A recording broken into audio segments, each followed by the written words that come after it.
এখন ফেসবুক খুললেই দেখতে পাচ্ছি যে অরূপ বিশ্বাসকে ফোঁটা দিতে গিয়ে সবাই কটাক্ষের শিকার হচ্ছে। অরূপ বিশ্বাসকে মানে প্রাক্তন মন্ত্রী অরূপ বিশ্বাস, কিছুদিন আগেই অরূপ বিশ্বাসের ভাই স্বরূপ বিশ্বাস তোলাবাজির কারণে, টলিউডের তোলাবাজির কারণে, বিভিন্ন অভিযোগের কারণে তাকে গ্রেপ্তার করা হয়েছে। তবে মন্ত্রী অরূপ বিশ্বাস এখন যতটুকু খবর আছে তিনিও ছাড় পাচ্ছেন না।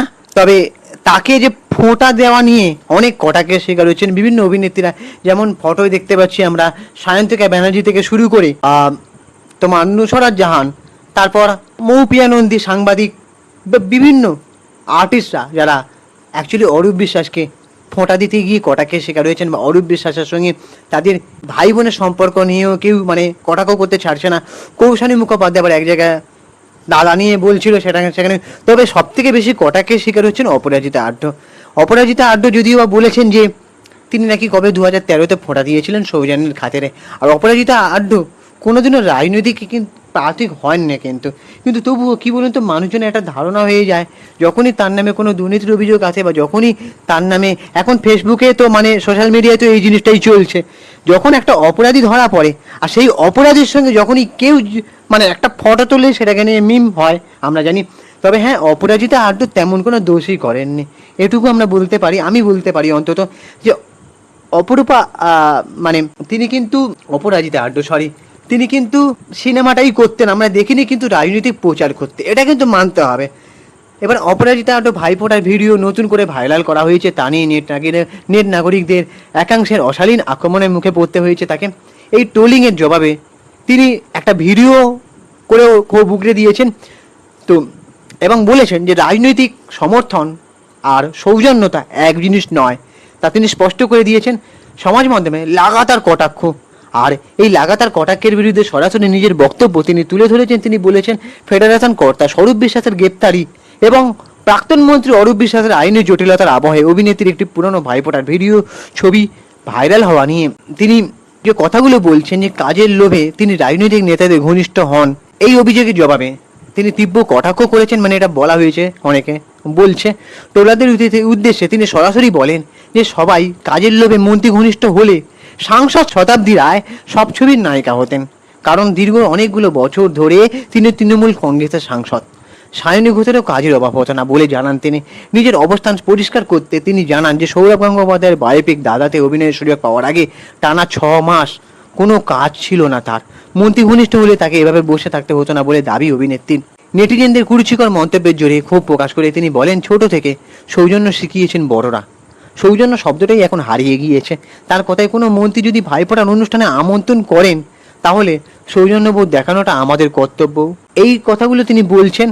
তো এই যে আমরা দেখতে পাচ্ছি, তবে অপরাজিতা আঢ্যর দোষ তেমন কিছু নয়, বাকি অনেকেই রাজনৈতিক দলের সঙ্গে যুক্ত যে অনেক অভিনেত্রীরা যে ভাইফোঁটা নিয়ে এখানে কিন্তু মানুষ অন্য কথা বলতে চাইছে যে ভাইফোঁটা মানে দেখো অশালীন মন্তব্য করা বা কোনো নারীকে উল্টোপাল্টা, সেটাকে আমি কখনোই সমর্থন করি না, কারণ আমার ভিডিও হচ্ছে কাউকে আক্রমণ করা বা এসব ভিডিও নয়। আমার ভিডিও অন্যায় কিছু তুলে ধরা বা সাংবিধানিকভাবে আমার নিজের অভিমত, ব্যক্তিগত মতামত প্রকাশ করা স্বাধীনতা আছে বলেই যে আমি অশালীন মন্তব্যকে সাপোর্ট করব তেমন নয়, ঠিক আছে। তবে হ্যাঁ, আমরা এটুকু বলতে পারি এই যে দলের ঘনিষ্ঠ যে মানে যারা রাজনৈতিক প্রার্থী, যেসব সেলিব্রিটিরা মানে ওই যে নুসরাত জাহান, তারপরে সায়ন্তিকা ব্যানার্জি, তারপরে অনেকেই আছেন। এবারে মৌপিয়া নন্দীকে কেন লোক বলছে না, মৌপিয়া নন্দী যখন সময় মেসি কাণ্ডের সময় মেসির সঙ্গে ছবি কিন্তু তারও ছিল, অথচ সে শুভশ্রী গাঙ্গুলি তিনি কিন্তু কটাক্ষের শিকার হয়েছিলেন বেশি। মৌপিয়া নন্দী এদিকে বড় করে পোস্টও করেছিলেন সাংবাদিক, সে একটা বড় চ্যানেলের সাংবাদিক, তাকে নিয়ে আক্রমণ আমি করছিলাম। আমি বারবার আমি আমার ভিডিওতে বলি আমি আক্রমণ করি না আমার কোনো ভিডিওতে কাউকে, কিন্তু তিনি বারবার বলছিলেন এক পাতার মতন একটা বড় করে ক্লারিফিকেশন দিয়েছিলেন যে আমি যোগ্য তাই ফটো তুলেছি, কিন্তু ওনার থেকে অনেক যোগ্য ব্যক্তি আছে।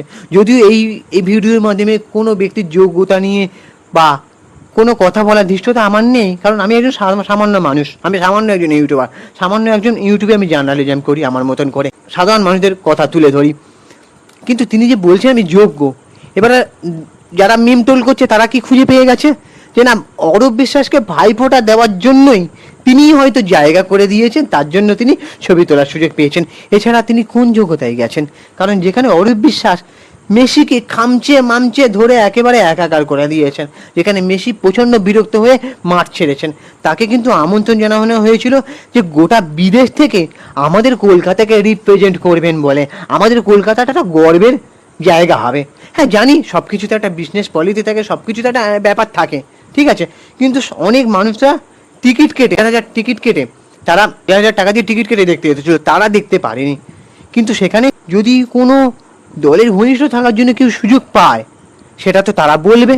আর সেটা নিয়ে আমি এখানে আমার এই ভিডিও সেটা সত্যতা যাচাই করেনি যে কে কার সঙ্গে ঘনিষ্ঠ থাকার জন্য সুযোগ পেয়েছে কি না পেয়েছে।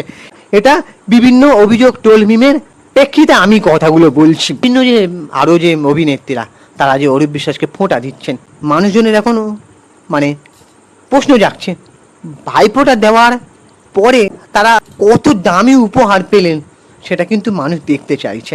দেখো, সৌরভ বিশ্বাস তিনি যে টলিউডে যে দুর্নীতিগুলো করেছেন সেটা সত্যি সমর্থনযোগ্য নয়, তবে আমি তো সেটা বিচার করতে যাচ্ছি না। তবে যেগুলো উঠে আসে সেগুলো আমি বলতে পারি এটুকুই, যে সত্যি যারা ফিল্ম লাইনের স্টুডেন্ট, দেখো আমিও একটা সময় কিন্তু কি বলে ওটাকে ফিল্ম স্টাডিজ, হ্যাঁ ফিল্ম স্টাডি নিয়ে পড়াশোনা করতে চেয়েছিলাম কলেজে। দেখো আমি একজন খুব মধ্যবিত্ত ঘরের ছেলে, মধ্যবিত্ত কি নিম্নবিত্ত ঘরের ছেলে বলতে পারো। খুব কষ্ট করে আমি নিজের খরচায় পড়াশোনা চালিয়েছি, মা বাবা যতটা করেছে, কিন্তু তারপরে আমি মা বাবার ওপর কোনো প্রেশার দিইনি। আমার কষ্টের ইতিহাস প্রচুর। যদি ইউটিউবে আমি বড় ধরনের সাকসেস পেয়ে আমি সেই কথা, সেই স্ট্রাগল আমি অবশ্যই তুলে ধরতে চাই, আমিও জানাতে চাই। তবে আমিও ফিল্ম স্টাডি নিয়ে যখন আমি কলেজে ভর্তি হয়েছিলাম, তখন কোথাও গিয়ে না আমি পিছিয়ে পড়েছিলাম যে আমি হয়তো ফিল্ম স্টাডি নিয়ে পড়াশোনা আমি চালিয়ে যেতে পারবো না টাকার জন্য। কারণ যেখানে আমি অনার্স নিয়ে পড়াশোনার জন্য যেখানে 60 টাকা মাসিক বেতন দিতে আমি হিমশিম খেতাম, আমি সেখানে টিউশনি ফিস দিয়ে সেই চালাতাম। সেটা একটা কাস্টিংয়ের জন্য, কাস্ট হওয়ার জন্য সেখানে সরকারি সুবিধা পেতাম, সেই টাকা দিয়ে আমি পরে কলেজের আমি অ্যাডমিশন ফিস দিতাম।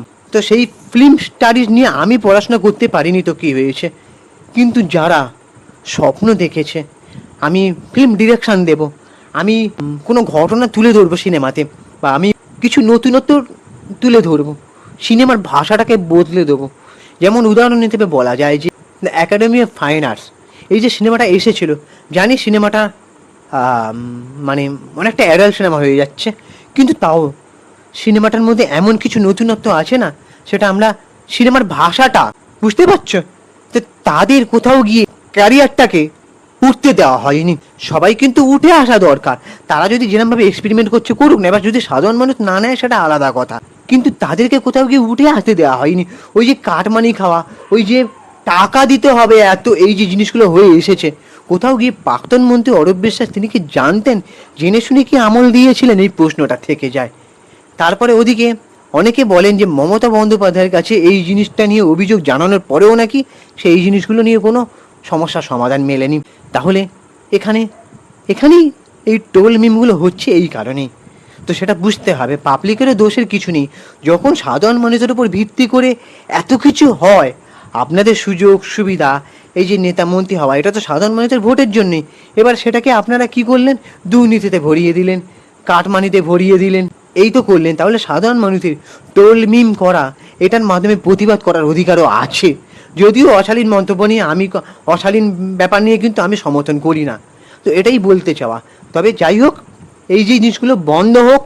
এই যে ভাইফোঁটা, দেখো ভাইফোঁটা যদি হয়ে থাকে, সে যে কোনো ব্যক্তি হোক, যে কোনো রাজনৈতিক ব্যক্তি হোক, কে কাকে নিজস্ব দাদা মনে করে ফোঁটা দেবে সেটা তাদের ভাই বোনের একান্ত ব্যক্তিগত ব্যাপার, সেখানে আমরা ঢুকতে পারি না, ঠিক আছে। কিন্তু আমরা এটুকু বলতে পারি, এই যে রাজনীতির স্বজন পোষণগুলো চলছে, এই জিনিসগুলো বন্ধ হওয়া দরকার।